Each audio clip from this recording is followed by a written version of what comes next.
ሰላም ቤተሰቦቼ እንዴት ናችሁ? ዛሬ 11 ግንኙነትን ይሄ በሴትና በወንድ ሪሌሽንሺፕ መሃል ስተቶች ይፈጠራሉ። ስለዚህ እነዚህ ነው ዛሬ የምንማርበት ማለት ነው። ማስገደድን ማቆም አለብን። በግድ ውደጅኝ፣ በግድ ውደደኝ፣ አብረኸኝ ሁን፣ በዚህ ውጣ፣ በዚህ ገባ የሚለውን ነገር ማቆም መቻል አለብን። ምክንያቱም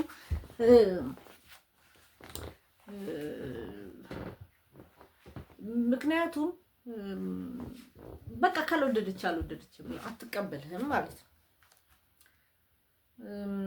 ግንኙነቱን ለማስጠበቅም ያልሆነ ነገር አትሁን። አንተ ያልሆንከውን ደስተኛ ሳትሆን ደስተኛ ነኝ የተለያየ የምንላቸውን ነገሮችን ማቆም መቻል አለብን። ምንም ነገር ለመገመት ደግሞ በጭራሽ መተው መቻል የለብንም። የግል ጥያቄን በትክክለኛ ጊዜ መጠየቅን አትፍራ። ስለ ገቢ ምንጭ ይሆናል፣ ስለ እርስ በርስ ስላለ ግንኙነት፣ ስለ ጤንነት፣ ስለ ቤተሰብ መጠየቅ ባለብን ሰዓት መጠየቅ አለብን። መጠየቅ በሌለብን ሰዓት ብንጠይቅ ጥቅም የለውም ማለት ነው።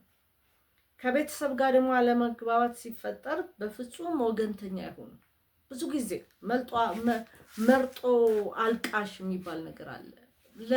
ለዛ ለምትወደው ለቤተሰብ፣ ለጓደኛ፣ ለሃይማኖተኛ፣ ለዘርህ ስታለቅስ ለሌላው ደግሞ አለማልቀስ። ይሄ መርጦ አልቃሽ አትሁን።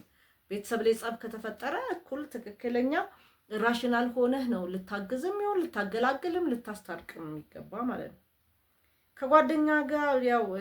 ከጓደኛ ጋር ፈጽሞ አትመቻች። እነሱ የሱ ጓደኛ አይደሉም። የዛኛው የተቃራኒው ወገን ጓደኛ ስላልሆኑ ለመደረብ አትሞክር ማለት ነው። ራስህ ከሌሎች ወንዶች ጋር አታወዳድር። ራስሽን ከሌሎች ሚስቶች ጋር ወይም ሴቶች ጋር አታወዳድር። ሙሉ በወንድ ላይ አትደገፍ ወይም ሙሉ በሙሉ በሴት ላይ አትደገፍ። ራስን ተንከባከብ፣ ቆንጆ ሁን። ያ የምትሆነው ደግሞ ለራስህ ነው እንጂ ለዛኛው ወገን ስትል አይደለም። ይህንን በጣም ማወቅ መቻል አለባችሁ። ወንድን በፍጹም አትናቅ ወንድምህን፣ ሴትም ደግሞ እንዲሁ ሴትን አትናቂ። ተሳዳቢ አጋርን በፍጹም አትታገስ። ትህትና እንዲለምዱ ማስቻል መቻል አለብን ማለት ነው። እና ቤተሰቦቼ ዛሬ ፕሮግራም ይሄን ይመስላል። አመሰግናለሁ።